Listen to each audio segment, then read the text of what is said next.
அம்பினால் இறந்தான் என்ற செய்தியை கேட்டதும் மனமொடிந்து போனான். சிறகிழந்த பறவையைப் போல துடிதுடித்தான்.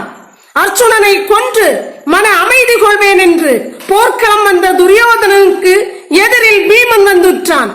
அவனுடைய நெஞ்சில் இருந்த வெறித்தனம் மதம் பிடித்த யானை வருவது போல் வந்து தண்டாயுதத்தை எடுத்து பீமனை எதிர்த்து மலைந்தான். மண்ணும் விண்ணும் அதிர்ந்தன, வானமும் பூமியும் அதிர்ச்சியில் ஒலி எழுப்பின, மலைகள் அசைந்து ஓசை எழுப்பின. காட்டில் உள்ள கலைமான்களும் யானைகளும் கதறி வெறுண்டு ஓடின.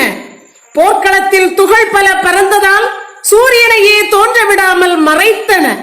துரியோதனனும் பீமனும் போர் புரிந்த காட்சி தீயோடு தீ மோதுவது போல் இருந்தது. நாளிகை பல கழிந்தன. இருவரில் யார் ஒருவரும் களைப்பாகவில்லை. துரியோதனனின் சிந்தனை தீவிரமடைந்தது. இத்தனை நேரமும் புத்தி இல்லாமல் நாம் போர் புரிந்து விட்டோம். பீமா, நீ உன்னுடைய உயிர்நிலையை சொல், நான் என்னுடைய உயிர்நிலையை சொல்கிறேன் என்று வஞ்சகமாக பேசினான் துரியோதனன்.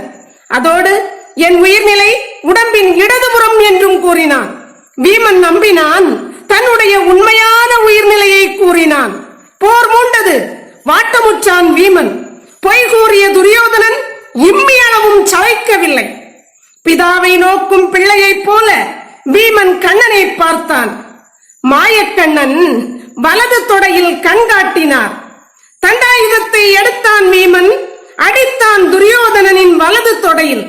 தொடை முறிந்து வெட்டுண்ட கிடா போல் தரையில் துடிதுடித்து வீழ்ந்தான். அக்காட்சி மூடற்ற மாமரம் முறிந்து வீழ்வது போல் இருந்தது.